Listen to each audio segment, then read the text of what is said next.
Gloire à Jésus. J'aimerais parler aujourd'hui sur la sémence au milieu des épines. La sémence au milieu des épines. Et nous allons lire deux textes aujourd'hui. Le premier, c'est dans 2 Samuel chapitre 5.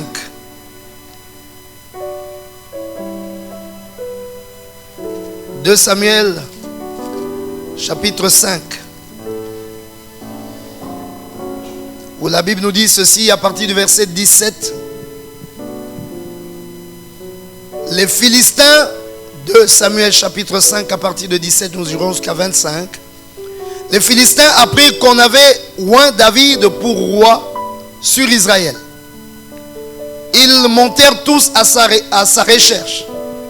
David, qui en fut informé, descendit à la forteresse.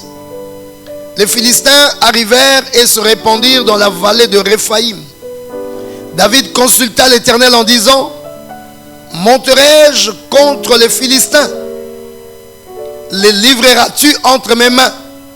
Et l'Éternel dit à David: monte, car je livrerai les Philistins entre tes mains. David vint à Baal-Pérathim, où il les battit. Puis il dit: l'Éternel a dispersé mes ennemis devant moi comme des eaux qui se coulent. C'est pourquoi l'on a donné à ce lieu le nom de Baal-Pérathim. Ils laissèrent là leurs idoles, et David et ses gens les emportèrent. Les Philistins montèrent de nouveau et se répandirent dans la vallée des Réphaïm. David consulta l'Éternel, et l'Éternel dit: tu ne monteras pas, tourne-les par derrière, et tu arriveras sur eux vis-à-vis des mûriers. Quand tu entendras un bruit de pas dans les cimes des mûriers, alors hâte-toi, car c'est l'Éternel qui marche devant toi pour battre l'armée des Philistins. David fit ce que l'Éternel lui avait ordonné. Il battit les Philistins depuis Gébéa jusqu'à Gézer. Acclamons la parole du Seigneur.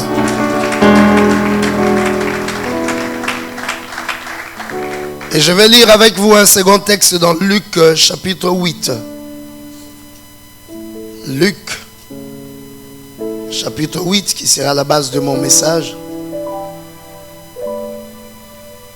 Luc chapitre 8. La Bible dit ceci, à partir du verset 1. Ensuite Jésus allait de ville en ville et de village en village, prêchant et annonçant la bonne nouvelle du royaume de Dieu. Les 12 étaient avec lui et quelques femmes qui avaient été guéries d'esprits malins et des maladies. Marie, dite de Magdala, de laquelle était sorti cette démon. Jeanne, femme de Chouza, intendant de Rhodes. Suzanne et plusieurs autres qui l'assistaient de leurs biens. Une grande foule s'étant assemblée et des gens étant venus de diverses villes auprès de lui, il dit cette parabole. Un semeur sortit pour semer sa sémence. Comme il semait, une partie de la sémence tomba le long du chemin. Elle fut foulée aux pieds et les oiseaux du ciel la mangèrent. Une autre partie tomba sur le roc. Quand elle fut levée, elle sécha parce qu'elle n'avait point d'humidité. Une autre partie tomba au milieu des épines. Les épines crurent avec elle et l'étouffèrent. Une autre partie tomba dans la bonne terre. Quand elle fut levée, elle donna du fruit au centuple. Après avoir ainsi parlé, Jésus dit à haute voix: que celui qui a des oreilles pour entendre, entende. Ses disciples lui demandèrent ce que signifiait cette parabole. Il répondit: il vous a été donné de connaître les mystères du royaume de Dieu. Mais pour les autres, cela leur est dit en parabole, afin qu'en voyant, ils ne voient point, et qu'en entendant, ils ne comprennent point. Voici ce que signifie cette parabole. La sémence, c'est la parole de Dieu. Ceux qui sont le long du chemin, ce sont ceux qui entendent. Puis le diable vient et enlève de leur cœur la parole, de peur qu'ils ne croient et soient sauvés. Ceux qui sont sur le roc, ce sont ceux qui, lorsqu'ils entendent la parole, la reçoivent avec joie, mais ils n'ont point de racines. Ils croient pour un temps, ils succombent au moment de la tentation. Ce qui est tombé parmi les épines, Ce sont ceux qui, ayant entendu la parole, s'en vont et la laissent étouffée par les soucis, les richesses et les plaisirs de la vie, et ils ne portent point de fruits qui viennent à maturité. Ce qui est tombé dans la bonne terre, ce sont ceux qui, ayant entendu la parole avec un cœur honnête et bon, la retiennent et portent du fruit avec persévérance. Acclamons très fort la parole du Seigneur. Des grandes acclamations, des grandes acclamations.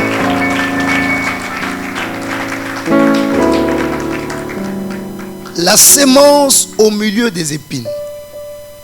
J'insiste et je relis le verset 14 qui dit ce qui est tombé parmi les épines, ce sont ceux qui, ayant entendu la parole, s'en vont et la laissent étouffée par les soucis, les richesses et les plaisirs de la vie, et ils ne portent point de fruits qui viennent à maturité. Alléluia.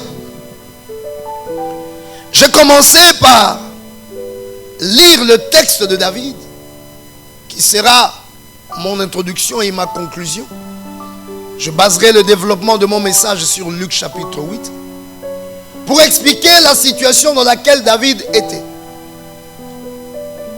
David avait reçu la grâce de Dieu, la parole de Dieu. David était un roi. Il a commencé sa marche pas avec la facilité. Déjà que la parole royale qui était sur lui souffrait, parce qu'il y avait un homme sur le trône, pendant que lui qui avait la prophétie n'était pas au trône. Alléluia. Mais Dieu a aidé David. Après la chute de Saül, il a régné, mais il n'a pas régné sur la totalité de son territoire. Il a régné sur 2 tribus. Et ce texte que nous avons lu de David se passe au moment où, par la grâce de Dieu, la confirmation de la parole de Dieu sur la vie de David se fait. Alléluia. C'est-à-dire les 10 autres tribus viennent se joindre à David. Et c'est ce jour-là, on oint David. David devient roi et il récupère Jérusalem et il devient le roi des 12 tribus. Qui m'entend, qui disent Amen. Mais dès lors que David devient le roi de 12 tribus, en confirmation à sa parole prophétique, en confirmation à la sémence de vie qui était en lui, la Bible dit les Philistins ayant entendu qu'on a oint David comme roi, ils se levèrent pour aller le combattre. Alléluia. Au moment où David pouvait se dire ouf, c'est en ce moment-là que les véritables guerres commençaient. Alléluia. Souvent, le moment où nous voulons dire ouf, ce sont ces moments où les véritables guerres commencent. Car là, ce qu'on craignait de David est arrivé. Il est devenu roi. Les Philistins s'élèvent pour le combattre. Alléluia. Est-ce que quelqu'un peut dire Amen aujourd'hui? Est-ce que quelqu'un peut dire encore Amen? Alors David a combattu les Jébusiens. Il a récupéré Jérusalem. Il était maintenant en combat avec les Philistins. Les Philistins l'ont attaqué une première fois. Ils sont revenus l'attaquer une deuxième fois. Alléluia. Ils étaient en train de mener la guerre contre la parole qui était en David. Il ne fallait pas que cette sémence-là croisse. Il ne fallait pas que cette semence-là mûrisse. Il ne fallait pas que cette semence-là s'élève. Alléluia. Qui dit Amen aujourd'hui? Qui dit encore Amen? Je veux entendre les acclamations du peuple de Dieu aujourd'hui. Soyez avec nous aujourd'hui. Alléluia. Éternel est avec toi. Je te parle de ta vie. L'Éternel a déposé une sémence en toi. une sémence de vie. Je sais que tu as entendu une parole prophétique et tu as dit Amen. Oh, que quelqu'un dise Amen. Je sais que tu as saisi une parole. Je sais que tu t'es levé un jour pour dire maintenant ça commence. Je sais que tu as prophétisé, que tu as proclamé Seigneur, c'est mon temps. Seigneur, l'heure est arrivée. Seigneur, je me lance maintenant. Mais c'est quand nous poussons ces cris de guerre que la vraie guerre commence. C'est quand nous sentons ce réveil en nous des fils de Dieu. Parce que l'ennemi crée une chose dans la vie d'un enfant de Dieu. Demande-moi quoi? La prise de conscience. Acclame très fort l'Éternel, s'il te plaît.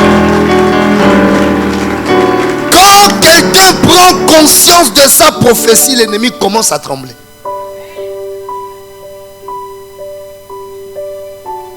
Car il sait que là, les vraies choses vont commencer.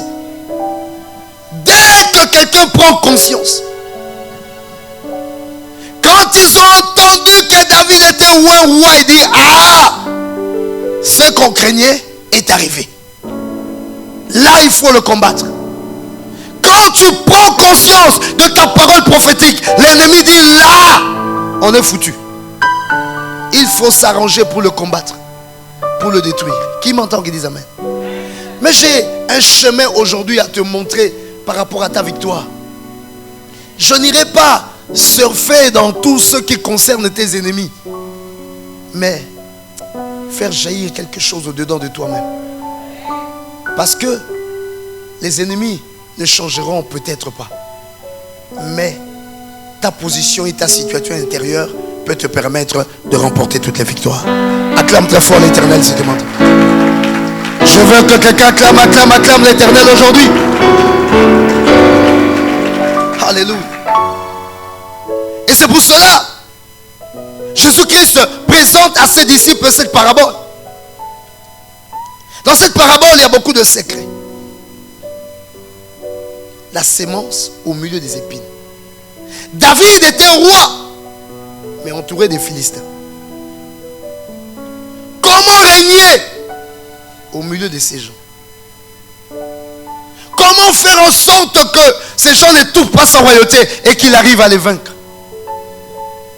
Comment faire en sorte que la sémence de ta vie croisse? Seigneur, pourquoi je n'évolue pas? Seigneur, tu as pourtant prophétisé quelque chose sur moi. Tel pasteur l'a dit, tel autre prophète l'a confirmé. Même un homme de la rue me l'a dit. Mais Seigneur, pourquoi pendant tant d'années je n'arrive pas à accéder à ce que toi tu as dit de moi? Qui m'entend, qui dise Amen.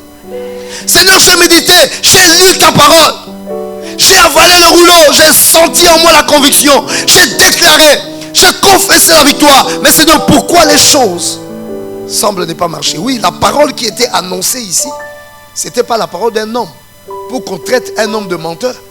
Ce n'était pas la parole d'un homme pour qu'on dise qu'il n'a pas d'onction. C'était la parole du Fils de Dieu.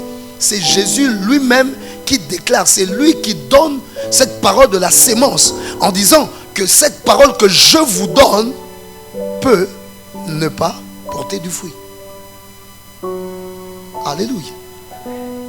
C'est ici le Fils de Dieu qui dit cette parole que je vous donne peut ne pas porter du fruit. C'est une parole destinée à porter du fruit. Mais il y a des choses en toi qui peuvent empêcher à cette parole de porter son fruit. Et il parle de la sémence au milieu des épines. Alléluia. Est-ce que tu es là avec moi? La sémence est tombée. La parole est là. La prophétie est déclarée. Mais cette parole doit devenir réalité. Nous n'avons pas l'onction des sorciers qui possèdent des richesses dans le monde invisible et sont pauvres dans le monde visible. Nous n'avons pas l'onction des sorciers qui sont grands dans le monde invisible et ils sont petits dans le monde visible. Alléluia. Alléluia. La parole de l'Éternel est une parole exécutoire. C'est une parole, quand elle est déclarée dans les cieux, elle est appelée à être confirmée sur la terre. Ce que Dieu a dit sur toi, ça doit se réaliser sur la terre. Je ne m'intéresse pas à te déclarer des paroles prophétiques, mais je serai intéressé à voir la prophétie se réaliser dans ta vie, car cela confirmera que l'Éternel est Dieu. Qui acclame l'Éternel aujourd'hui? Acclame l'Éternel aujourd'hui. C'est pourquoi les slogans ne m'intéressent pas. Les slogans ne sont utiles, mes bien-aimés, que pour lancer notre marche. Mais on ne peut pas faire toute une marche dans les slogans. Il y a un moment, ce qu'on a déclaré doit devenir réalité. Et parce que tu as déclaré que tu seras le premier et non le dernier, que cette parole-là ne soit pas une théorie, je dis, deviens réellement le premier. Il ne faut pas que le jour où on te met dans ton cercueil pour aller t'enterrer, tu as fini ta vie dans la pauvreté, dans la médiocrité. Tu n'as rien réussi, tu n'as rien fait, mais on chante quand même. Il était fils de Dieu, il a été premier et non dernier. Il a été premier en quoi? Tu dois mourir grand. Non, tu n'as pas dit un vrai amen. Non, tu n'as pas dit un vrai amen. Non, tu n'as pas dit un vrai amen. Non, tu n'as pas dit un véritable amen. Un amen puissant qui te lève. Je dis, tu dois mourir grand. Tu dois partir de ce monde. Les gens parlent de toi. Les gens doivent dire, il y a quelqu'un qui a vécu ici. Voici ce qu'il a fait. Voici ce qu'il a fait. Voici ce qu'il a fait. Tu auras des œuvres qui parleront pour toi. Car l'homme peut passer, mais les œuvres d'un homme demeurent. Alléluia. La sémence était là. La parole est là. Mais nous ne devons pas garder notre petite tête. Aujourd'hui, je veux encore que tu sois un peu révolté. Parce que j'ai l'impression que les années passent. Tu es le même hier, aujourd'hui, éternel. Bouscule ton voisin, dis-lui, il faut que ça change.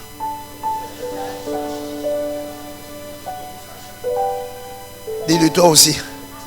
Dis-lui ça, toi aussi. L'année passée, je t'avais vu comme tu es là. Cette année, tu es toujours le même là. Rien n'a changé. Tu n'as même pas changé de chemise. Dis-lui, ça doit changer.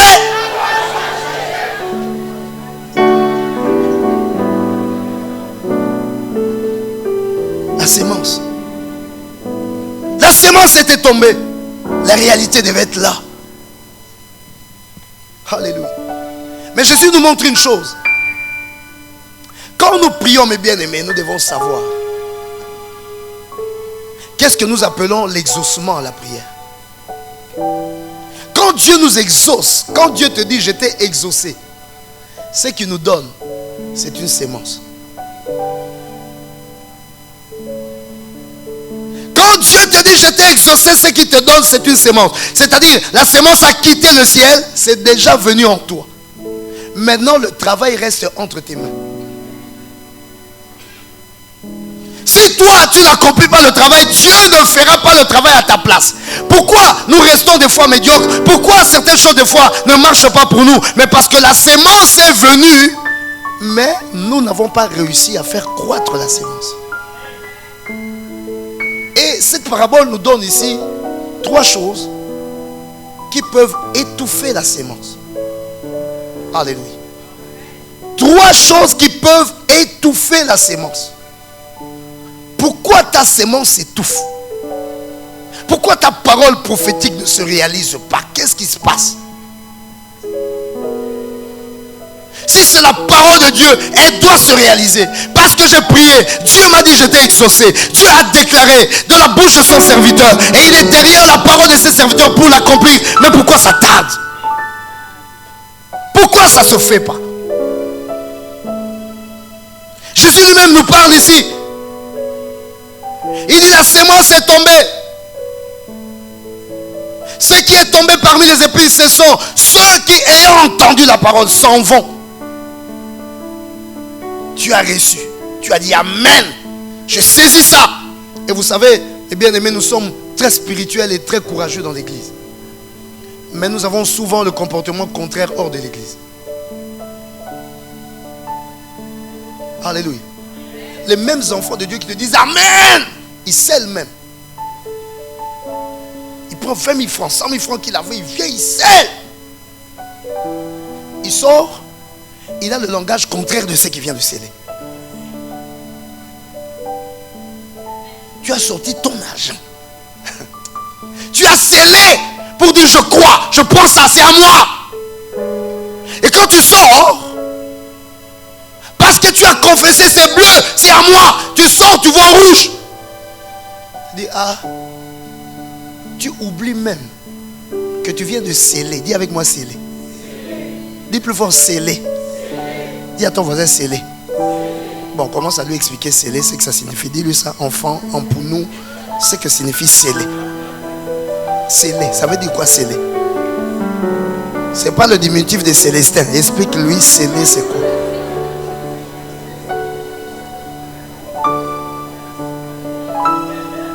Alléluia. Tu donnes l'offrande, tu dis je scelle. Tu lèves la main, tu dis amen. Tu dis je prends. Et quand tu sors, parce que tu as vu que ce n'est pas la même couleur, tu as oublié que tu as quoi? Et céleste, ça veut dire quoi? C'est pas Célestin. Tu vas me donner ça plus fort. Tu as fait quoi? Tu as céleste, ça veut dire que tu as fermé ça. Il n'y a plus rien qui peut entrer pour arracher ça. C'est à toi et ça sera à toi à vie. Que tu vois une noire, que tu vois une rouge, ce que tu as scellé va finir par se manifester. Qui dit amen aujourd'hui? Oh, que quelqu'un crie un grand amen et acclame le Seigneur. Acclame le Seigneur, acclame très fort.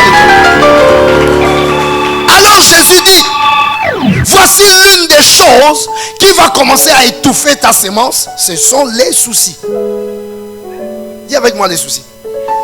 C'est un petit mot, mais je vais t'expliquer. Les soucis font des dégâts extraordinaires. Et beaucoup d'enfants de Dieu ne voient pas la parole prophétique de leur vie se réaliser à cause des soucis. Déjà, regarde ton visage. Rien que ton visage est contre-prophétique. Alléluia. Même un ange qui vient avec le but de venir réaliser les choses dans ta vie, quand il voit seulement ton visage, il va faire marche en arrière. On n'a même pas besoin de te demander quels sont tes soucis. On lit tes soucis. Alléluia. Et moi je te dis, commence à faire cet exercice dans ta vie. Quel que soit ce qui se passe, n'aie jamais un problème ni avec l'eau, ni avec le savon, ni avec le parfum, ni avec l'huile ou la crème, ni avec les salons de coiffure. Il n'y a que des fous qui ne se coiffent pas, qui ne se lavent pas et qui ne s'occupent pas de leurs habits. Jésus-Christ dit même quand tu seras jeune, n'oublie pas de te parfumer. C'est-à-dire n'aie jamais le visage de quelqu'un qui démontre que le royaume de Dieu est un royaume des perdus.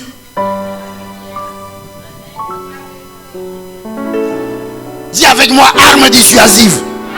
Il faut dissuader ton ennemi. Tu es dans des problèmes, mais tu montres la force. L'ennemi lui-même, il commence à se poser la question, mais est-ce que ce qu'on lui fait là, ça le touche ou ça ne le touche pas? Je vais entendre quelqu'un acclamer très fort l'Éternel. Acclame plus fort.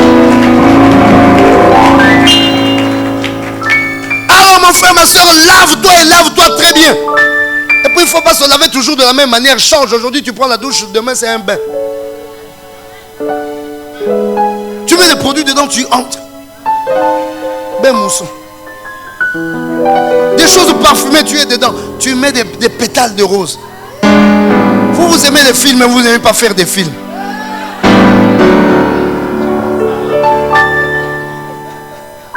C'est pourquoi vous admirez les autres, vous ne vous admirez pas vous-même. Fais-toi ta vie, dis amen. Un père avec les pétales de rose, dis amen. Tu entres toi-même, même s'il n'y a personne qui te voit, tu mets le miroir, tu dis Seigneur, je vis. Ça t'enlève quelques soucis. Vous savez, il y a des bains, ça t'enlève des soucis. Bain relaxant. Dis amen. Ça te décontracte. Tu sors de là, pas avec un pagne délavé. Tu as acheté un beau peignoir. Alléluia. On a écrit ton nom dessus. Fais-toi ton histoire. Dis Amen. Tu mets bien ta crème tranquillement. Tu te regardes au miroir, tu dis je vis. Mon Dieu est vivant. Tu t'assois à table, une table très bien décorée. Tu manges à l'aise. C'est quoi cette tête-là que tu as? Ça là même, on va prier, on va prier.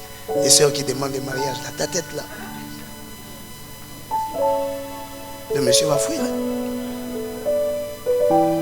Il y a des choses qui relèvent de l'onction, c'est la sémence. Dieu a dit. Oui, Dieu a dit, mais toi-même. Il y a des hommes qui se battent avec les prophéties. Dieu, tu es contre moi ou quoi? Qui m'entend, qui dit Amen? Les soucis. Je vais t'expliquer. La parole se loge dans nos pensées. Quand la sémence de l'exaucement vient, ça vient habiter en nous, dans notre esprit. Jésus nous donne quelque chose de spirituel. Et il vient, il loge ça dans notre esprit. Et dans notre esprit, nous commençons à travailler à la manifestation, à l'exaucement. En d'autres termes, les circonstances de la réalisation de tes projets et de tes attentes dépendent de ce que toi tu aimais. Alléluia. Ça dépend de ce que toi tu aimais.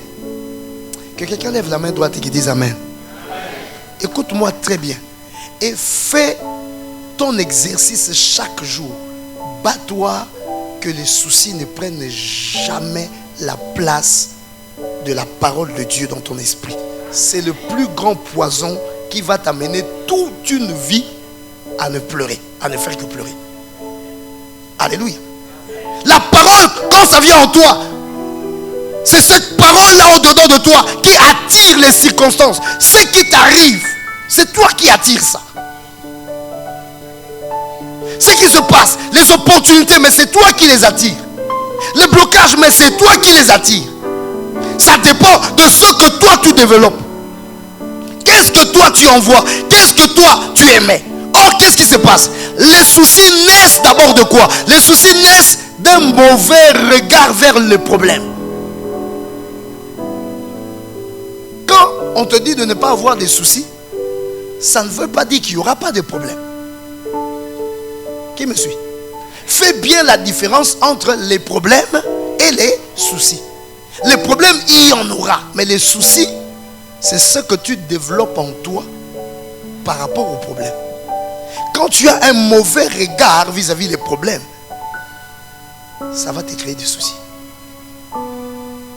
Alléluia.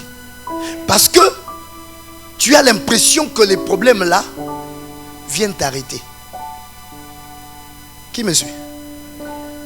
C'est-à-dire quand un problème surgit, toi tu réagis, tu te dis ah,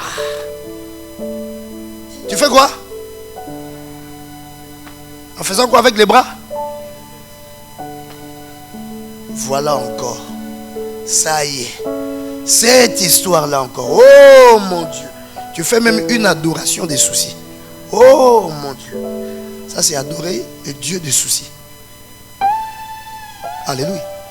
Au lieu d'adorer Dieu, tu es puissant. Tu m'envoies ça pour que je puisse démontrer que tu es avec moi. Toi tu dis oh mon Dieu. Ah mon Dieu, mon Dieu. Ça c'est quelle adoration? Alléluia. Quand le problème vient, la manière dont tu réagis, le regard que tu as sur le problème, pour toi, le problème est venu t'abattre. Pour toi, le problème est venu t'arrêter. Pour toi, le problème... Mais attends, laisse-moi t'expliquer que tout ce qui va arriver, Dieu laisse cela venir. Alléluia. Et il laisse cela venir parce qu'il sait qu'au travers de ce problème se manifestera une grande victoire de ta vie. Est-ce qu'il y a quelqu'un qui m'entend aujourd'hui pour acclamer l'Éternel? Vous savez pourquoi nous parlons de David aujourd'hui? Vous savez ce qui fait que l'on parle de David?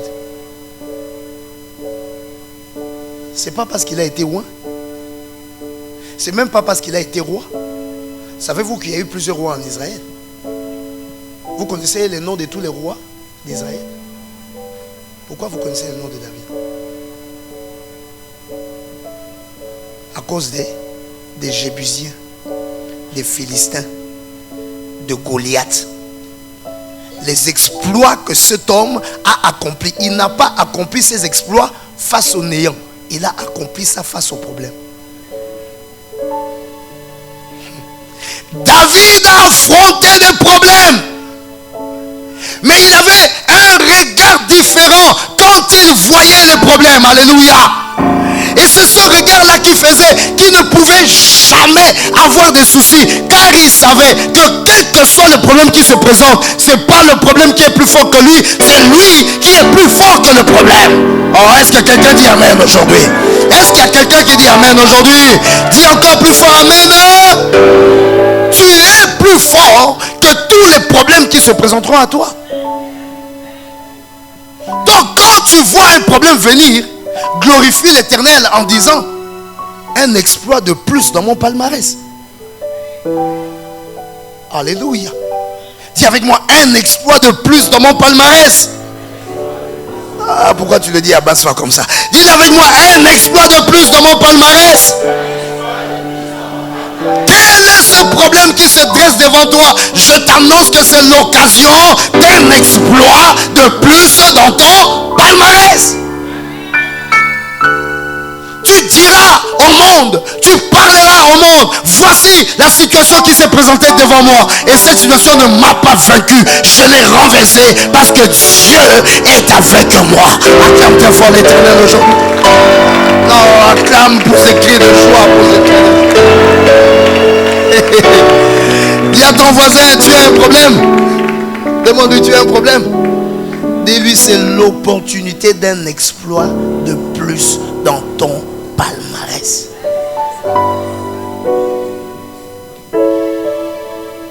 Dieu va te donner la victoire dans cette affaire-là. Lève ta main, dois dire Amen. Dieu va te donner la victoire dans cette affaire-là. Je t'invite aujourd'hui à changer ton regard vis-à-vis de ce problème. Aïe, aïe, aïe, aïe.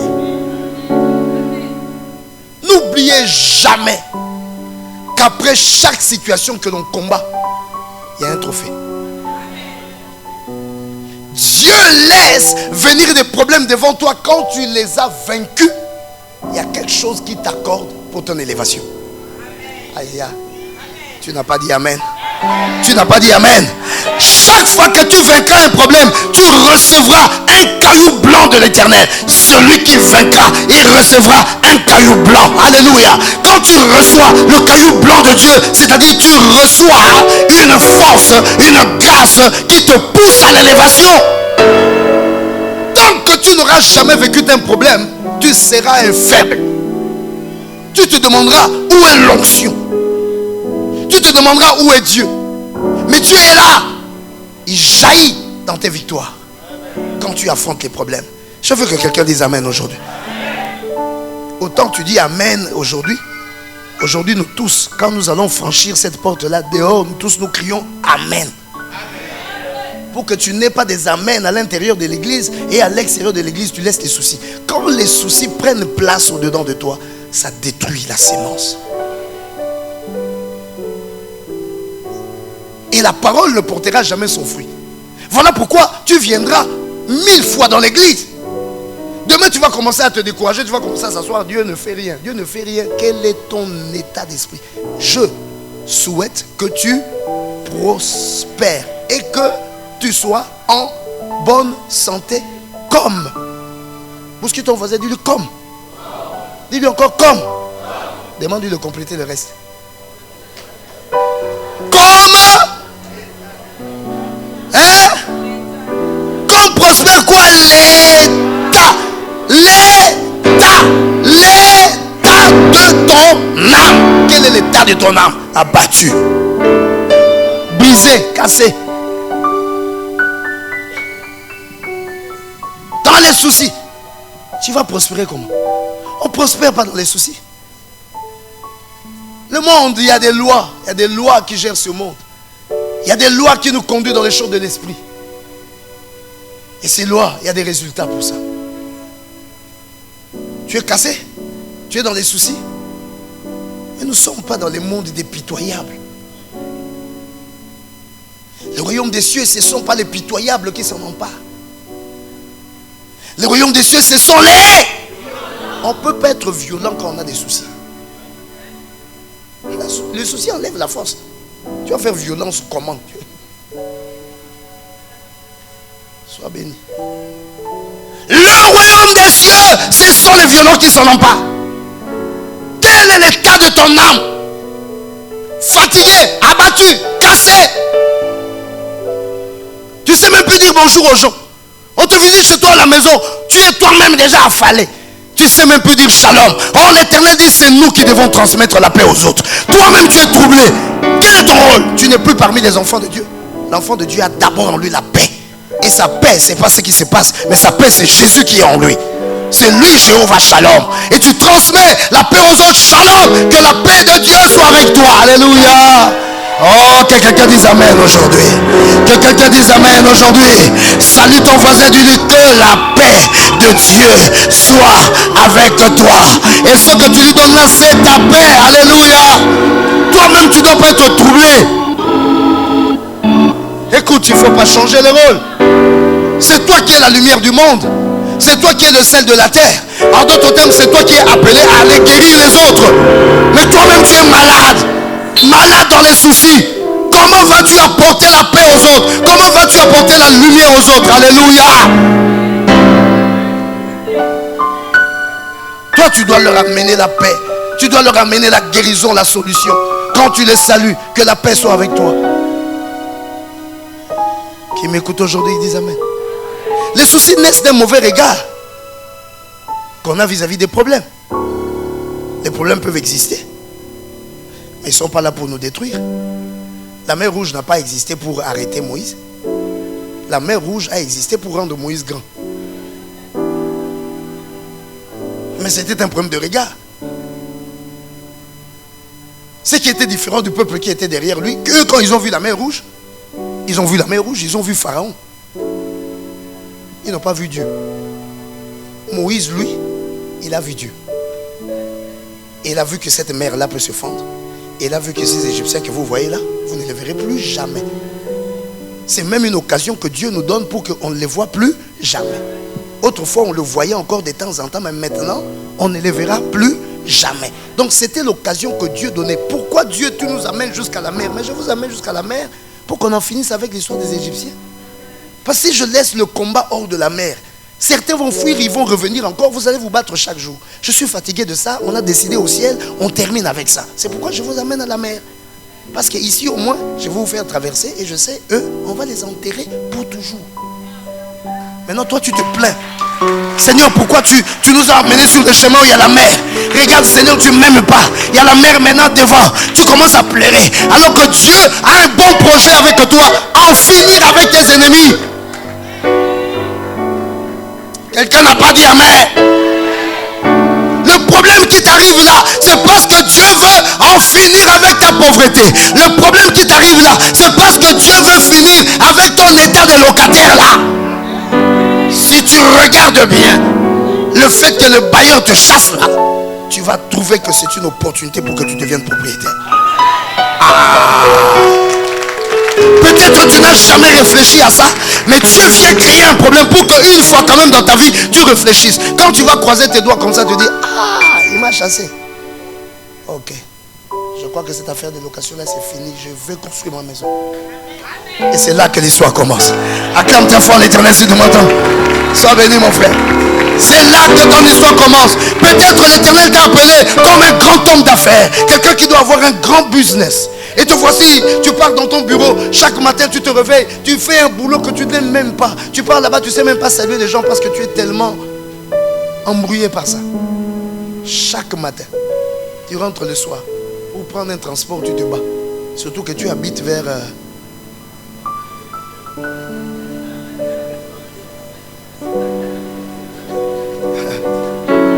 Là, c'est même plus PK. Parce qu'après la lettre K dans l'alphabet, il y a quelle lettre?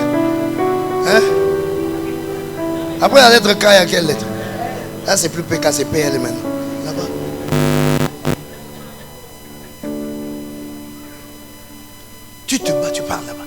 te lèves le matin, tu fais je sais pas quoi. Et à la fin du mois, 180 000. Tu payes la maison, 175 000.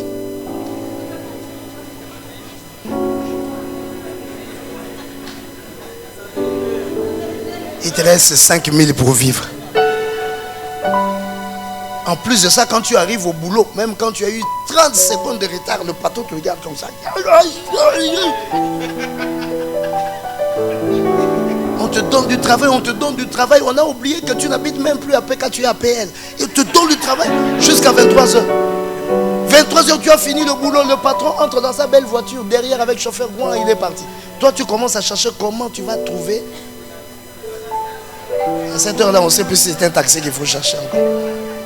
Le taxi là n'arrive même pas devant ta porte parce qu'après ça, il faut 4 clans d'eau et une pirogue à traverser pour que tu arrives chez toi.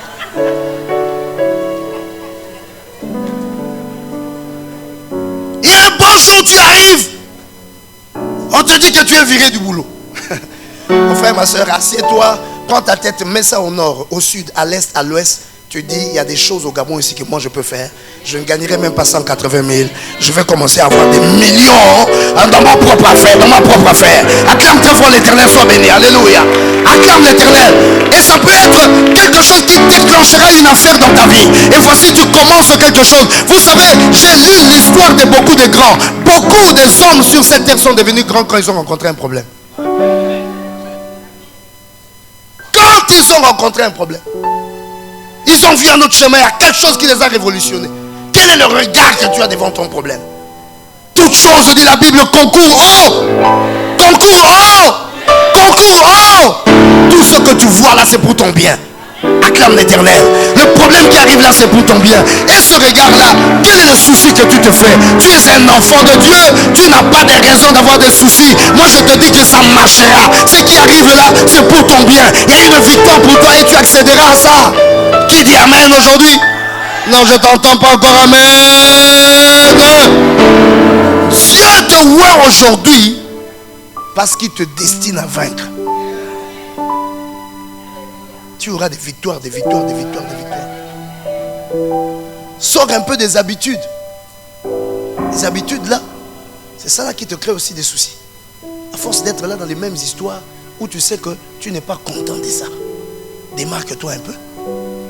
Bouge un peu ta tête. Y a-t-il pas autre chose? Si, certainement. Il y a quelque chose. Les soucis étouffent la pensée du projet et arrêtent les missions du projet. Alléluia. Ce que tu as reçu, la sémence de Dieu, cette sémence-là, c'est ce qui t'attire les opportunités.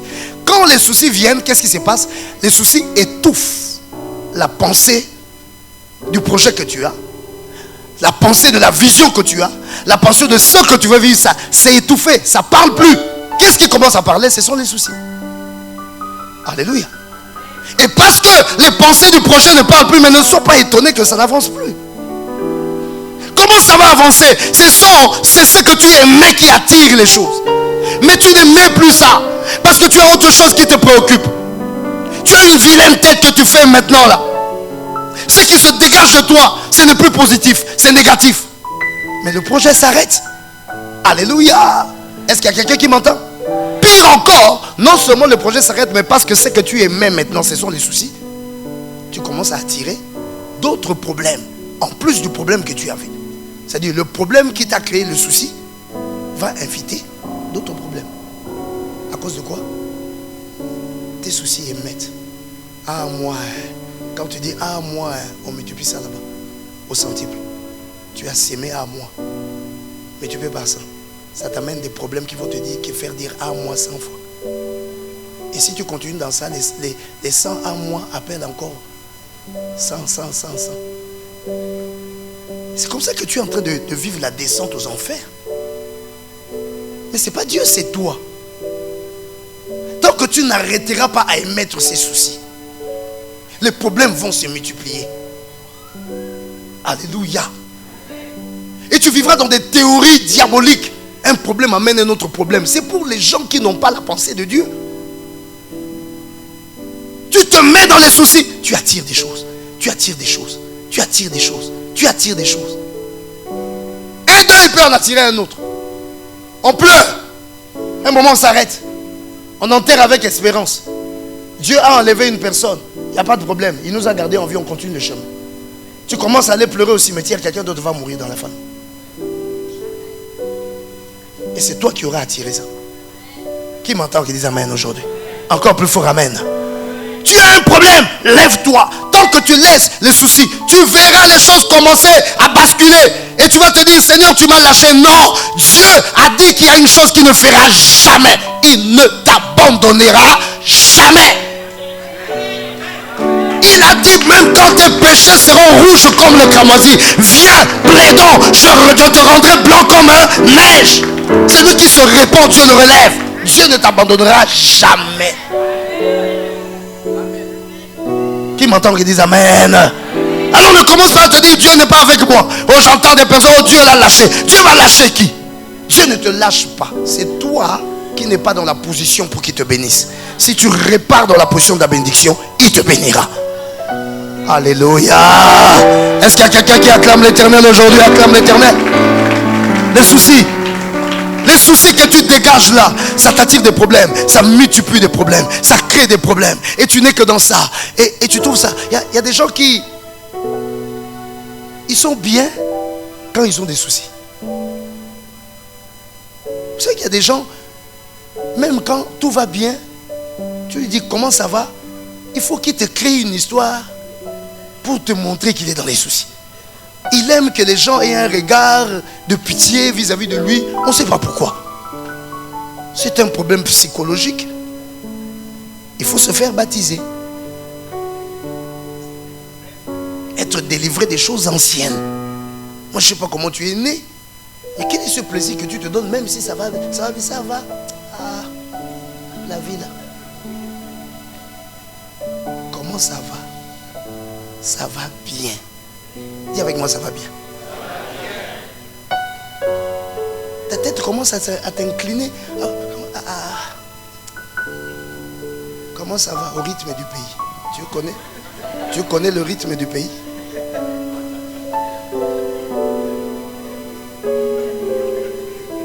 Alléluia. Tu as la tête comme ça. C'est quoi ça? Une femme qui avait l'enfant mort. On lui pose la question comment ça va? Il dit ça va bien. Ça va bien. Il y a des gens qui aiment ça, faire pitié. Il n'aime même pas qu'on sache qu'il est béni. Il cache même l'argent, même la nourriture. Ah, si on voit ça, on va croire que j'ai l'argent. Mais tu as l'argent, où est le problème? On va croire quoi? La gloire a aussi un côté où les gens doivent constater. Dieu fait des choses, tu veux cacher ça. Oh, quand je vois ça, papa va me dire où est la dîme. Mais si tu ne donnes pas la dîme, tu tues qui? Qui m'entend et dit amen? Je vais pas amener la voiture là à l'église, on va dire que j'ai vendu quoi? Oh, mon Dieu. Mais Dieu t'a donné ça pour que son nom soit glorifié. Qui m'entend qui dit amen? Comment ça va? Oh, ça va très bien. Oh, gloire à Dieu. Oh, j'ai vécu des choses extraordinaires. Comment ça va? Ah, là, je suis devant un challenge, mais je sens la victoire devant moi. Comment ça va? Il y a quelqu'un qui veut me créer des petits problèmes là, mais je suis en forme et je sais que je vaincrai. Qui m'entend qui dit amen? Ça va très bien. Dis avec moi, ça va bien. Dis avec moi, ça va très bien. Encore, ça va très bien. Je te dis, plus tu proclames que ça va bien, plus tu reçois la bénédiction. Qui m'entend qui dit amen? Ceux qui ont créé la salutation, ils ne sont pas fous. Bonjour. Bonjour. Bonjour. Un jour bien. Comment ça va? On n'a pas prévu quand on te dit comment ça va de répondre ça va mal. C'est pas prévu. La réponse qu'on avait prévue dans ça, c'est une réponse automatique. C'est ça va bien. C'est vous qui êtes venu créer maintenant ça va mal. Ça n'existe pas. Dans la formule comment ça va bien. Bonjour, prends une bonne journée. Une journée bien. Que ça se passe bien pour toi. Shalom. Que la paix de Dieu soit avec toi. Comment ça va? Ça va bien. Les Ouest Africains, ils demandent tout. Ça va à la maison? C'est pas prévu pour que tu dises ça va pas. Non. Il faut bouger seulement la tête. À la maison, ça va. Les poules, ça va. les coqs, ça va. Les moutons, ça va. Ça se dit rapidement parce qu'il ne faut pas avoir le temps de réfléchir. Il faut dire ça va. Acclame l'Éternel, acclame. Et quand tu arrives dans leur maison, première chose, gobelet d'eau. C'est pour dire, baisse le cœur. On te reçoit tranquillement, l'eau te rafraîchit. Tu viens chez nous, pas de problème. Ici, c'est la maison des solutions. Qui sont bons les pieds de ceux qui annoncent les bonnes nouvelles. Pas ceux qui amènent des nouvelles de malheur. Aïe, on est fini, on est foutu. Là, je te dis, on est foutu. Vous savez, mon père spirituel, il m'énervait beaucoup. Mon père spirituel, il m'énervait. Quand on avait des fois des petits problèmes dans l'église, une situation là, on va voir le pasteur, on vient là, on vient, on sonne à sa porte, oui, on entre, voilà, hein, papa, voilà, il commence à rire. Vous lui posez un problème sérieux, il rit. Ça vous énerve. Après, il vous dit, c'est ça là que vous avez trouvé que c'était un problème. Ça, devant votre Dieu, vous trouvez que ça, c'est un problème. Alléluia. Il banalisait tout, il minimisait tout. Tous les grands Goliaths, c'était des petits nains pour lui. Est-ce que ça va? Les soucis vont tuer la sémence de ta réussite. Aujourd'hui, proclame tout ce qui est bien pour ta vie. Demain, proclame encore. Le soleil se lève, proclame. Le soleil se couche, proclame. Il y a la pluie, proclame. Il y a le vent, proclame. Les saisons changent, proclame. Parce que ce qui sort de toi finira par se réaliser. David a vaincu parce qu'il est allé dans la persévérance. Qui m'entend, qui dit amen. Je vous ai toujours dit, dans la vie, le grand secret, ce sont les 3 P. Les 3 P. La prière, la patience et la persévérance. Tu pries, tu patientes, tu persévères. Ça va se faire. Quelqu'un est là avec moi? Alors, mes bien-aimés, les soucis émettent et ça t'attire plus de problèmes. Mais la deuxième chose que l'Éternel dit, que Jésus-Christ dit, qui étouffe la sémence des enfants de Dieu, ce sont les richesses. Il dit les richesses étouffent.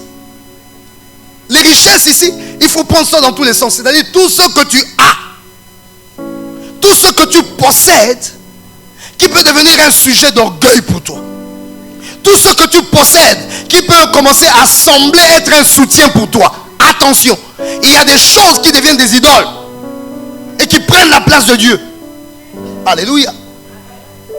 Parce que la sémence a pour but la réalisation.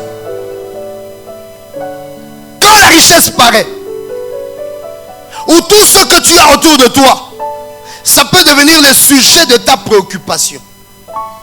En oubliant même comment est venue cette richesse que tu as et même pourquoi cette richesse est là.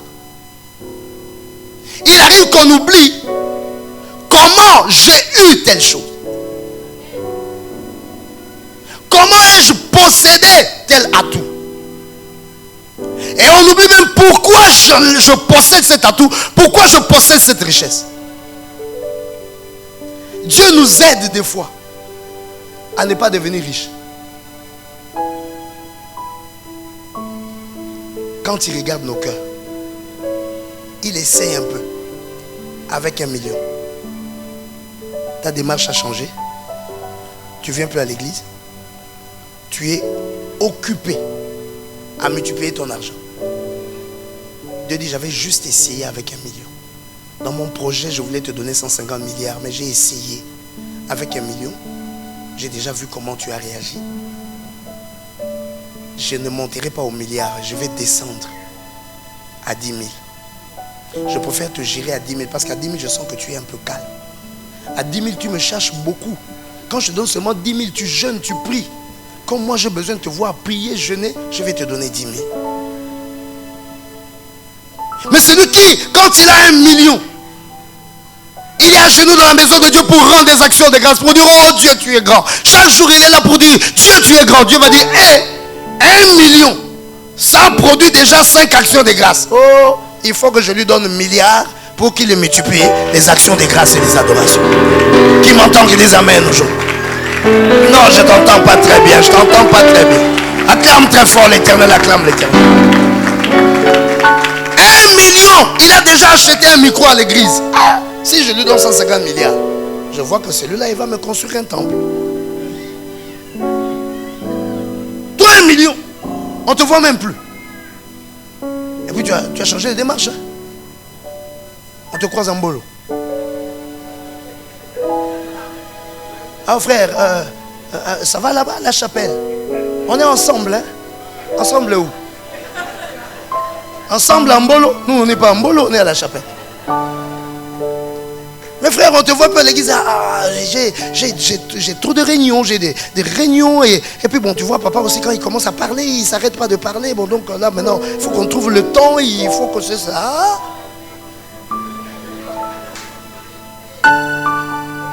Quand tu avais les problèmes, les paroles de papa, quand je disais 2 mots, tu dis papa, tu as seulement dit 2 mots. Il y a des gens, quand ils entrent dans mon bureau, je dis que le Seigneur te bénisse. Ah, papa, seulement. Il veut que quand il entre dans le bureau, que je fasse 3 heures d'intercession avec lui. Là, je dois beaucoup parler. Maintenant que tu as l'argent, il parle beaucoup. Il parle beaucoup.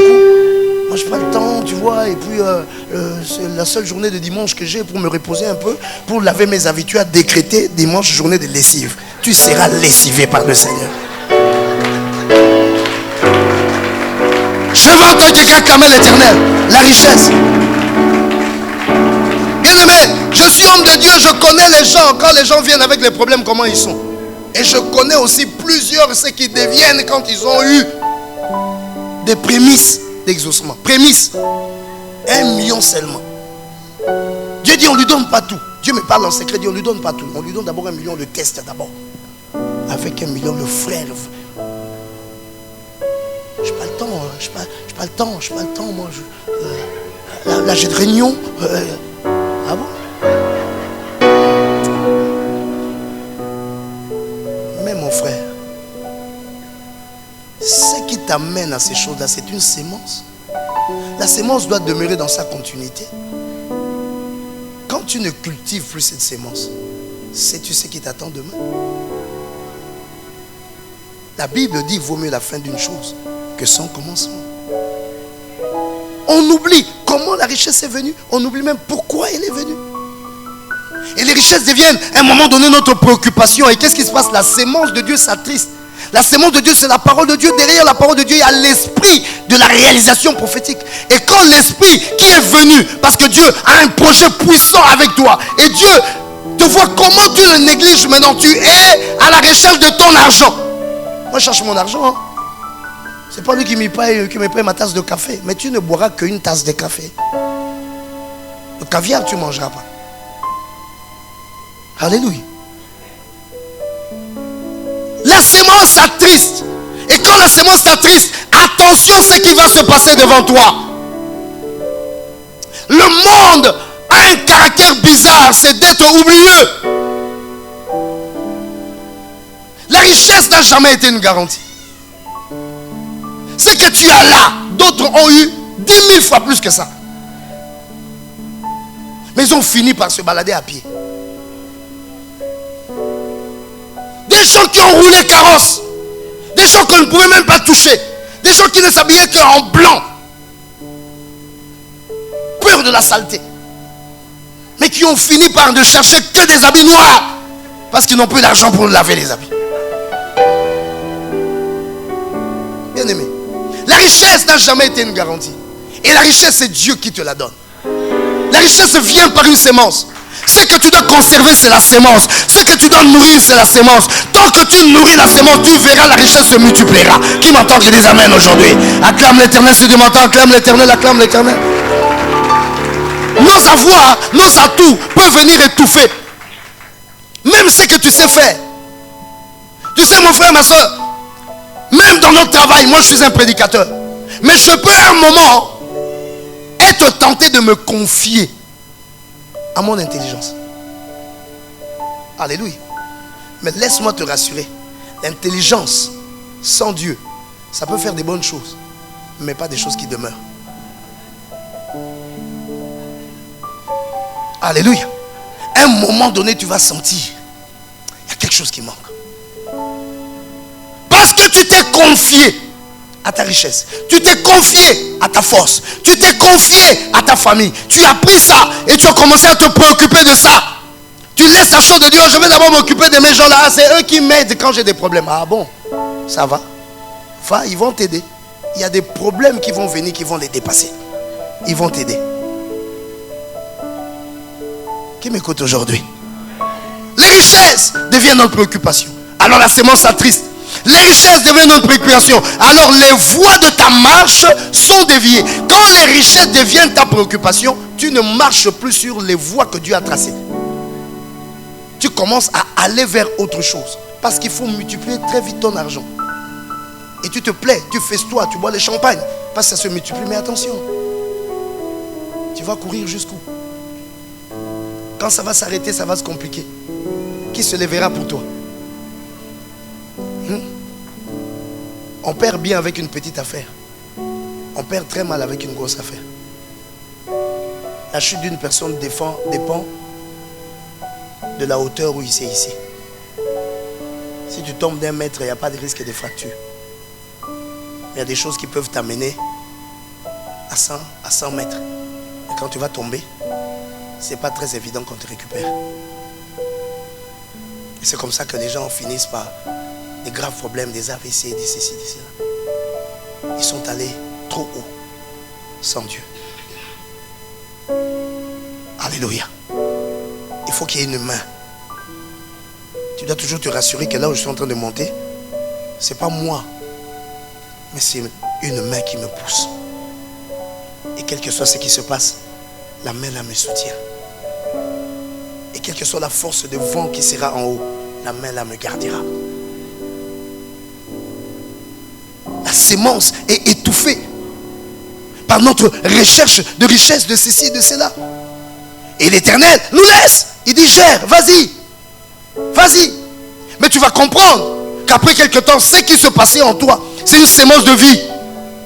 Que tu devais t'occuper de ça. Mais tu as laissé ça pour regarder le produit. Tu as négligé l'arbre. Tu t'intéresses aux fruits. C'est l'arbre qu'il faut entretenir pour avoir du bon fruit. Qui m'entend, qui dit amen? Encore amen. La richesse finit un jour par se buter à des problèmes que la richesse elle-même ne peut pas résoudre. Alléluia. En conséquence, la richesse va t'arracher même ce que tu avais sans elle. Il y a des choses que tu as dans ta vie, ce n'est pas la richesse qui t'a donné ça. Il y a des choses que tu disposes dans ta vie. Une paix, une grâce, quelque chose qui est en toi. Mais la richesse peut venir t'enlever tout ça. Alléluia. Quand tu vas chuter, même la petite paix qui était en toi va partir. Quand tu vas chuter, même les choses que tu avais dans le temps de ta pauvreté commencent à disparaître. Alléluia. Et tu descends plus bas. Qui m'entend, qui dit amen aujourd'hui? Encore plus fort, amen. Pendant que tu t'occupes de la richesse, tu perds ta protection et ta force. Et tu perds aussi la continuité de ton investissement spirituel. Car ton champ est en train de prendre de l'herbe. Tu te réveilleras, ça sera déjà compliqué. Ta sémence de vie peut souffrir et finir par mourir. Et il te faudra renégocier de nouvelles tables avec l'Éternel. Qui m'écoute aujourd'hui? La sémence de vie avec toi. Ne laisse pas la richesse. Ne laisse pas les possessions. Ne laisse pas les choses qui sont en toi prendre la place de cette sémence-là. Veille à ta prophétie. Soutiens ta prophétie. Travaille pour ça. Trouve le temps pour ta prophétie. Trouve l'argent pour ta prophétie. Trouve la prière pour ta prophétie. Pour tout, fais pour ça. Alléluia. C'est ça qui te rassurera de ta vie. Et c'est ça qui développera tes choses. Avec l'Éternel, ce qui est bien, dans l'avenir, Dieu nous donne toujours les résultats de toutes nos sémences, des prières, des offrandes, le temps que nous avons donné à lui. Ne t'arrête jamais pour dire, Seigneur, à quoi ça m'a servi d'être avec toi. Parce que Dieu n'oublie jamais ces choses. Ce sont des semences qui semblent disparaître. Mais le jour où ça jaillit, les gens se demandent, mais qu'est-ce qui s'est passé du coup pour ce frère? Qu'est-ce qui s'est passé du coup comme ça? Mais ce sont des semences qui allaient sous la terre. Tout ce que tu s'aimais en prière, en action de grâce, en ceci, que tu semblais ne pas voir que ça produit. Dieu a un plan avec chacun. Il y a des choses, ça va donner après des années. Et puis pouf, on dit Dieu l'a visité. Alléluia. Dieu l'a visité. C'est lui qui est venu vers Israël après des années de prière pour leur dire, j'ai entendu la voix. Eux aussi pouvaient penser que Dieu les a abandonnés, ce qu'ils ne voient pas que nous souffrons ici avec Pharaon. Mais un jour, il descend, il croise Moïse. J'ai entendu. Maintenant, je descends. Qui dit Amen aujourd'hui? Oh, je vais terminer mon propos aujourd'hui. Jésus-Christ dit la troisième chose qui étouffait la sémence, c'était les plaisirs de la vie. Dans les plaisirs de la vie, mes bien-aimés, nous avons les sollicitations du monde. Attends. Aujourd'hui, on est dimanche. Jour du Seigneur. Quand nous sortons d'ici, tu vas faire un tour à la plage. Tu croises un frère de la chapelle. En maillot de bain. Il dit c'est la détente. Je ne suis pas contre, mais est-ce que c'est l'heure? Chaque chose en son temps. Est-ce que c'est l'heure de la détente? Ou c'est l'heure de rendre grâce à l'Éternel? Ne fût-ce que le dimanche. Toute la semaine, tu respires. Toute la semaine, tu étais au travail, tu es rentré. Il y a eu un accident au coin de la rue, c'était pas toi. Il y a des gens qui sont morts, toi tu n'es pas mort. Toute la semaine, tu as travaillé et tu es là, tu es debout. Dimanche, ne fût-ce que dimanche, tu ne peux pas trouver 3 heures pour venir dire merci Seigneur et dire Seigneur, remplis-moi de force pour la semaine qui va commencer. Tu vas à la plage, va nager. Va nager. Le jour où l'esprit de Mami Ouata de la Pointe des Nez va venir te récupérer, ne crie pas le nom de Jésus. Alléluia. C'est le jour où tu choisis, tu dis je vais pique-niquer. Pique-nique. Vas-y. Pique-nique, tu vas rencontrer un poids là, au cap là-bas. Ce jour-là, tu vas crier le nom de Jésus. Jésus apparaîtra pour te dire, mais toi, qu'est-ce que tu fais ici? Toi, tu devais être à l'église. Qu'est-ce que tu fais ici? Le temps, le plaisir de la vie, ça nous vole le temps. Ça te vole aussi le temps de ton accomplissement. Le temps où tu dois prier. Alléluia. Je vais entendre quelqu'un dire Amen. Je ne suis pas contre Facebook et WhatsApp. Mais Facebook, ce n'est pas une profession. WhatsApp, ce n'est pas une profession. On avait bien fait de nous couper ça pendant quelques temps pour nous démontrer qu'on ne peut pas mourir. C'est pas ça qui nous fait vivre. Qui est mort? Qui m'entend qui dit Amen? Encore Amen. Les gens prient même aujourd'hui avec Facebook. À genoux avec Facebook à côté. Oh Seigneur, Seigneur, je disais que il a même oublié sa prière. Bénis-moi Seigneur, tu vois je suis... Jésus, je disais encore quoi? Seigneur, j'ai beaucoup de problèmes. Seigneur, pourquoi tu me l'écris? Et quels sont les messages qu'il est en train d'écrire pendant qu'il prie?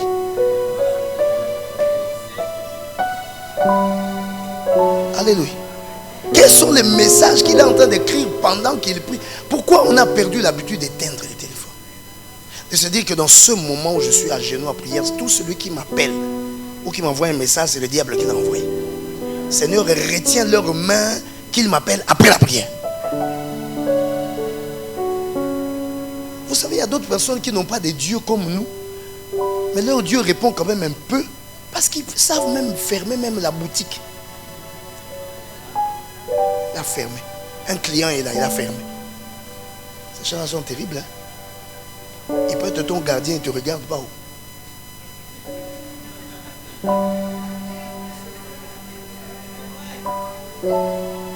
Toi, je ne sais même plus si tu pries.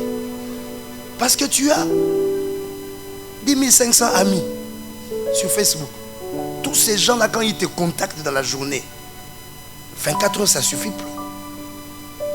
Tu n'as plus le temps. Moi, je ne sais pas, il faut que tu viennes, que je t'amène quand même, qu'on aille trouver le patron de Facebook qu'on t'engage. Parce que ce que tu fais là, finalement, c'est devenu tout un boulot. 10 500 amis. Réponse. Regarde, le pouce a grossi. Mais quand est-ce que tu prendras le temps pour la sémence de ta vie? Et tu vas t'étonner que je n'évolue pas. Tu n'évolues pas, tu écris quoi? Tout ce que je veux que tu commences à faire un calcul aujourd'hui des nombres de mots que tu as déjà écrits sur Facebook par année. Et je veux que tu compares ça au nombre de mots que tu as écrits par rapport à tes projets, ou un livre, ou même un document. Depuis que tu as un projet, tu n'arrives pas à coucher ce projet-là sur un petit papier A4. Mais Facebook, on va comptabiliser tes mots. Alléluia. WhatsApp, on va comptabiliser tes mots. Tu es en contact même avec des inconnus, des gens qui sont même des esprits qui t'écrivent. Tu réponds aussi parce que tu as vu que c'est un visage, je ne sais pas quoi, une blonde. La blonde là existe.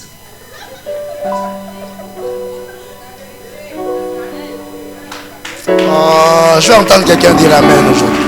Acclame l'Éternel, acclame l'Éternel, acclame. Tu perds ton temps à discuter avec un cadavre. Quelqu'un qui est mort. Une personne se cache derrière, il a mis un profil parce qu'il sait que toi tu es blasé par des petites blondes. Et tu communiques. Oh, Agathe. Agathe, c'est qui?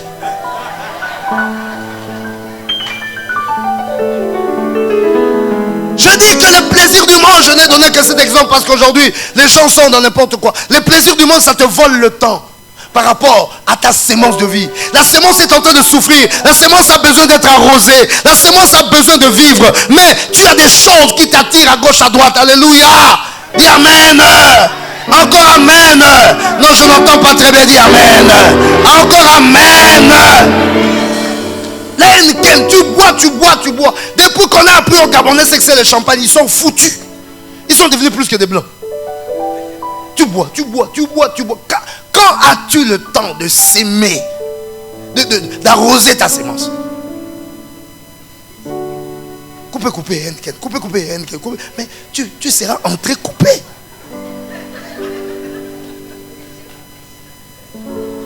Même ta maison, tu n'entretiens même pas l'atmosphère familiale. Les gens de ta maison te voient à quelle heure? Tu sors très tôt le matin. Tu as ton journal à la main. Au boulot, tu arrives à 11h. Tu sors à 11h30. Rendez-vous déjà. Heineken, coupé. Heineken, coupé. Un virage quelque part, on ne sait pas où. Après, tu reviens à la maison fatigué, ivre. La tête est je ne sais pas où. Tu as quelle prophétie? Tu vas où? Oh, est-ce qu'il y a quelqu'un qui m'écoute aujourd'hui? Les plaisirs du monde, qui m'entendent, qui disent amen. Oh, jeune homme, tu apprends quand? Jeune fille, tu apprends quand? Ah, à notre époque là, les histoires des petits copains, ça n'existait pas. Ton papa te voit seulement avec ça là, la manière dont on va te chasser de la maison. Vous aujourd'hui, vous n'avez même pas de scrupules, vous présentez à vos parents, c'est mon petit ami. Et le temps de l'école, tu perds ça, je ne sais pas où. Au coin là de la démocratie, ici là, devant le palais de justice. C'est là que tu viens perdre ton temps là-bas. Jeunesse, il faut leur faire des clubs de sport. Ils doivent apprendre à jouer au basket, jouer le ping-pong et tout ça. Il faut les amener ici. Les enfants sont perdus dans les coins là-bas. Les jeux qu'ils sont en train de jouer là, ça, ce sont des jeux pour les adultes. Ces enfants non admis ces choses-là. Les plaisirs du monde. Les mamans. Avec Novelas. Les mamans qui devaient être des intercesseuses, qui devaient prier.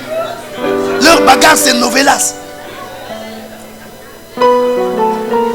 Les mamans peuvent te regarder bizarrement même en plein culte.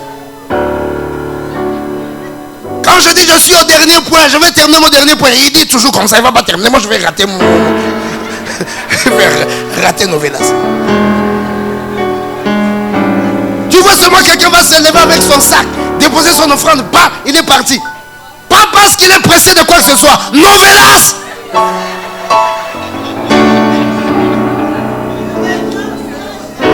Alléluia. Caétane. On mange plus, c'est ça, Novelas. On fait Novelas. On soupe les informations, Novelas. On prie plus, Novelas. Il y en a qui ont quitté même la télé, ils ont poursuivi ça sur Internet. Ils avalent les épisodes comme ça. Pendant qu'on est encore 15e épisode, lui il est déjà 150e épisode sur Internet. Il commence à t'expliquer. Là, ça va se terminer comme ça. Ça va se passer comme ça. Toi, tu connais déjà tout ça. Oui, j'ai déjà suivi ça sur Internet. Ah, vous êtes forte, hein? Si vous aviez cette force-là pour prier, je vous dis, vous serez déjà loin. Mais les plaisirs de ce monde, les plaisirs de la vie, ce n'est pas interdit, mais chaque chose en son temps. Et ne te laisse pas asservir par quoi que ce soit. Et quand tu as fini tout ça, c'est en ce moment-là que tu repenses à Dieu.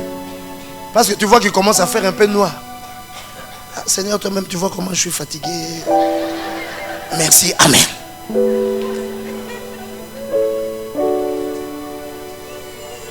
Alléluia. Alléluia. Les plaisirs de ce monde, des amusements à gauche, à droite, des voyages sans but, inutiles. C'est vrai, il faut se donner du bon temps. Mais il faut toujours savoir que chaque bon temps doit être d'abord travaillé. Le repos, on se repose sur des œuvres. Quelqu'un qui n'a pas accompli des œuvres ne doit pas s'accorder du repos. D'abord les œuvres. Ensuite, dans les œuvres, tu peux trouver quelque chose pour ton repos. Et si tu es versé dans n'importe quoi, tu n'auras pas le temps pour la sémence. La sémence mourra. Alléluia. Quand tu es pris par les plaisirs du monde, tu manqueras la concentration. Les choses de la vie demandent la concentration. Que ce soit dans la prière, que ce soit pour accomplir ça. Alléluia. Il y a très peu de gens qui tiennent un stylo et une feuille. Il y a des gens qui ils n'ont tenu le stylo que quand ils ont été à l'école parce qu'on leur a obligé. Et ils ont tenu le stylo quand ils sont au boulot. Parce qu'on a demandé qu'ils rédigent quelque chose. Mais à part ça, là, lui-même tenir le stylo avec une feuille pour planifier quelque chose de sa vie. Zéro. Il n'a même pas de stylo. À chaque fois qu'il faut écrire quelque chose, tu peux me prêter ton stylo. Parce qu'il n'a aucun esprit de planification. Je ne parle pas du stylo, je parle en fait de la concentration. Se concentrer sur ce que l'on veut faire. Où vais-je? Comment vais-je réussir ça? Comment je vais travailler ça? Ça se travaille, mes bien-aimés. Si la pauvreté vient par hasard, la richesse ne vient jamais par hasard. La réussite dans la vie, c'est un travail. Et ça demande la concentration. Il faut apprendre à s'arrêter. Mais si tu es trop dans le plaisir de vie, tu n'auras jamais le temps de te concentrer. Il faut avoir un moment où tu t'assois et tu réfléchis sur ce que tu veux faire. Tu veux aller où? Qu'est-ce que tu fais de 2016? Quand ça se termine 2017, tu fais quoi? Tu fais une programmation des choses, une planification. Il faut que j'atteigne ça. Ça va m'amener à ça. Ici, la masse dit c'est ça. Là, je me concentre. C'est ça que je veux faire. Tu te donnes une discipline. Sinon, tu vas nulle part. Et la prophétie sera là, mais elle ne se manifestera jamais. Parce que tu es attiré à gauche, à droite. Des gens qui s'excusent jamais. Nous sommes en train de boire ici. J'arrive, attendez-moi. On est en train de manger le coupé, j'arrive, attendez-moi. Nous sommes au Carrefour, j'arrive. On est chez le professeur des écoles, j'arrive. On voit le Moussoungo, je sais pas où c'est, expliquez-moi la piste là où on se descend. Je suis déjà arrivé, mais je ne vois pas.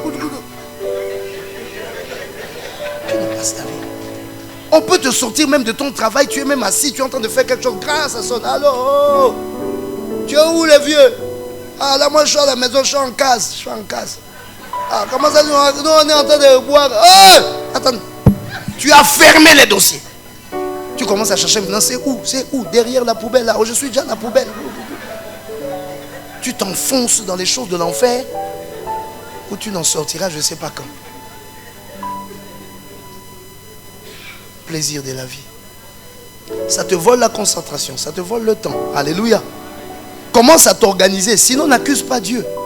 Nous n'avons qu'une seule vie, c'est la vie que nous avons là. Nous nous amusons avec ça, demain c'est 2017. Et 2017, tu as déjà 80 ans. Il faut savoir que tout doucement, tu es en train d'aller vers la fin de ta vie. Mais constate que tu n'as rien fait. Et ça sera un sérieux problème. Tes enfants vont bien te critiquer. Ils vont même enlever ton nom de père. Le plaisir de la vie, ça te vole aussi les moyens. Les moyens de l'accomplissement de ta prophétie. Ta sémence, ça demande les moyens. Il faut savoir que l'Éternel s'appelle Jéhovah Jireh, ça signifie Dieu se pourvoira. Dieu nous donne les moyens de ce qu'il veut faire avec nous. Quand nous sommes trop embarqués dans 10 000 choses, nous prenons dans ce qu'il fallait pour se bâtir. Et nous utilisons ça à autre chose. À un moment donné, quand nous voulons faire ce que nous devions faire, nous n'en avons plus les moyens. Vous savez, je vais vous expliquer quelque chose avec Dieu. Il faut faire très attention avec la provision de Dieu. Parce que dans la provision de Dieu, il y a des choses que Dieu te donne maintenant pour te stabiliser à un moment précis. Parce qu'il sait qu'à ce moment-là, il ne t'amènera plus ce qui t'amenait avant. Il va t'amener autre chose pour les prochains projets. Si tu as gaspillé ça, tu peux t'arriver à un âge de ta vie où des choses qui devaient faire la base de ta vie, tu les as pas. Et ça devient plus compliqué parce que c'est ça qui doit faire le reste de ta vie. Mais tu ne les as pas. Sois béni. Tu ne les as pas. Alors tu vas glisser. Et les gens vont se moquer de toi. Ne jette jamais ce que Dieu te donne pour ta sémence prophétique dans les plaisirs de la vie. Alléluia. Apprends à te concentrer. Apprends à dire ça, je peux. Mais là, c'est la limite. Ça, je peux. Ce n'est pas le premier but de ta vie. À un moment donné, Dieu te donnera le temps de faire ce que tu veux. Alléluia. Il y a des âges, il y a des temps où l'Éternel te dit maintenant, jouis de ce que tu as eu. Mais tu sens qu'il y a déjà des bases, il y a déjà des choses. Donc il ne faut pas suivre la vie des autres. Il y en a là qui jubilent, ils sont dans des trucs, ils savent sur quoi ils comptent. Ils ont des comptes bancaires qui sont garnis. Toi, tu n'as même pas un compte bancaire. Tu veux faire ce qu'ils font. Tu vas avoir les mêmes nombres de chaussures qu'eux, ils ont. Les mêmes types de sacs. Qui m'entendent, qui disent Amen. Encore plus fort, Amen. Les mêmes loisirs, les mêmes plaisirs. Attention. Attention. Les moyens que Dieu te donne. Apprends à investir dans la sémence de ta vie. Et réussir des fois des choses qui vont te donner un décollage. Est-ce qu'on peut acclamer le Seigneur? Voilà pourquoi David, devant cette guerre avec les Philistins, il consulta l'Éternel. Il a eu 2 guerres avec les Philistins. La première guerre, il a gagné. Mais ce n'est pas parce qu'il a gagné qu'il est allé affronter les Philistins. Il a consulté encore l'Éternel. Monterai-je? Dis Amen aujourd'hui. Monterai-je? Et la deuxième fois, Dieu lui dit ne monte pas. La première fois, Dieu lui avait dit monte. La deuxième fois, il a dit ne monte pas. Le secret de ta vie, mes bien-aimés, c'est dans la consultation de l'Éternel. À chaque temps, celui qui a une semence, il doit demeurer à genoux. Tu tiens un trésor avec Dieu. Il faut toujours demander à Dieu, qu'en dis-tu? Qu'est-ce qui doit se passer? Je suis à quelle étape? Ici maintenant, je dois agir comment? Si tu plonges dans l'habitude, tu vas constater que ce qui t'avait réussi hier peut échouer aujourd'hui. Qui m'écoute aujourd'hui, qui dit Amen. Il a consulté l'Éternel. Et parce qu'il avait consulté, Dieu lui a donné une première chose, la stratégie. Il dit cette fois-ci tu ne montes pas. Tu vas tourner. Tu viendras par derrière. Dieu lui a donné la stratégie. Il y a une stratégie pour chaque temps. Pour la sémence qui est en toi. Pour la réussite de ta vie. Voilà pourquoi tu dois être à genoux. Ne pense pas que ça va se faire comme tu penses là. Ne pense pas que c'est comme tu avais vu hier là. Non.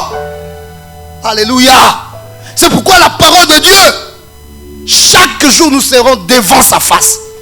Il n'y a jamais un jour où on dira ok Seigneur, on a trop appris, on a déjà tout eu, on peut maintenant partir. Non, parce qu'il y a des méthodes, il y a des stratégies pour la chose qui vient demain. On a besoin de Dieu. Chaque chaque jour être devant sa face pour savoir comment est-ce qu'on va faire aujourd'hui, comment est-ce qu'on va agir aujourd'hui, comment je vais faire pour réussir ma vie aujourd'hui. Alléluia. Et l'Éternel te donnera la stratégie et il te donnera les signes. Les signes t'amènent à la conviction. Dieu veut que tu saches que ça se fera. Et il a dit à David, tu tournes. Et quand tu viendras, tu entendras le bruit des pas dans les cimes des mûriers. Ça sera un signe pour toi que moi je suis avec toi. Quand tu consultes Dieu, Dieu te donnera des signes. Les signes t'aident. Les signes nous aident. Les signes, ça loge une conviction en nous. Ah, Dieu m'a montré le signe de cette affaire-là. Dieu m'a dit que ça va réussir. Donc même si je vois l'obstacle, je ne vais pas reculer parce que j'ai vu un signe. Qui acclame l'Éternel aujourd'hui? Quand nous ne consultons pas l'Éternel, nous manquons des fois des signes. Et par manque de signes, quand il y a des vents, quand il y a des obstacles, tu ne sais plus comment faire et tu peux reculer. Tu te dis, ah peut-être Dieu n'est pas avec moi. Or Dieu va te donner un signe pour te montrer que je suis avec toi. Et quand il montre le signe, il sait qu'il y aura des contrariétés. Mais il faut que par le signe, tu dises, Dieu m'a montré un signe. Quelles que soient les contrariétés que je vois là, je sais que Dieu est avec moi dans cette affaire. Et je suis convaincu, et voilà pourquoi je marcherai. Demeure devant la face de Dieu. Consulte l'Éternel, il te donnera un signe. Et en plus, Dieu te donnera un signal. Le signe vient pour te donner la conviction. Le signal, ça vient pour te dire c'est le temps. Qui m'entend et dit amen? Les choses de Dieu, il y a un moment où ça se déclenche. Et il a dit à David, tourne. Tu vas entendre le bruit. Quand tu entendras le bruit, sache que je suis avec toi. Je suis déjà devant. C'est en ce moment-là qu'il faut attaquer. Notre réussite dépend aussi du moment où on attaque. Des fois, nous attaquons, nous ne sommes pas encore prêts. Parce qu'il te faut faire descendre la Pentecôte à toi. Car le bruit qu'il devait entendre, c'était aussi la puissance. Il y a un moment où la puissance de Dieu vient en nous. L'Éternel te visite et te dit, c'est là le temps. Vas-y, tu vas voir ce qui va se passer. Alléluia. Si nous ne sommes pas devant sa face, nous ne pouvons ni avoir le signe, ni avoir le signal. Et pendant que nous attendons, nous pleurons, alors que le temps avait déjà sonné, notre moment était déjà arrivé. Les armées de Dieu sont déjà sur le terrain pour toi. Mais tu fais passer le temps parce que tu n'as pas saisi le signal. Aujourd'hui que je parle, c'est un signal pour quelqu'un. Cette parole, elle est prophétique et j'ai senti la visitation de Dieu quand nous l'avons adoré ici le matin. J'ai dit, Seigneur, oui, tu confirmes ta parole. Oui, tu donnes un signe et un signal aujourd'hui à un de tes fils que tu es déjà descendu, que tu as préparé les terrains. L'heure est arrivée pour que tu accèdes. Alléluia. Ne patauge plus dans ta vie. La sémence est là. C'est toi qui dois emmener ça à la maturité. Et si tes larmes, un enfant de Dieu, ne pleure pas. Alléluia. Les problèmes ne doivent pas t'amener au souci.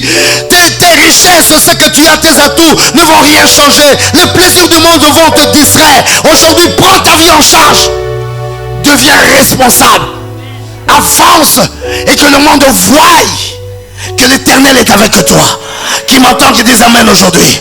Quelles que soient les situations compliquées, il y a une stratégie que l'Éternel te révélera. Quelles que soient les conditions, quel que soit ce qui se passe, il y a une stratégie. Dieu ne manque jamais de stratégie.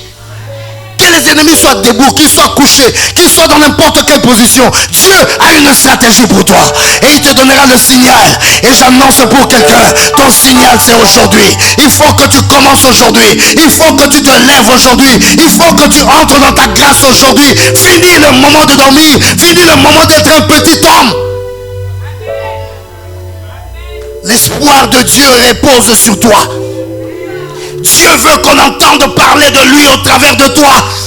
Dieu veut que ce monde reconnaisse qu'il existe des enfants de Dieu.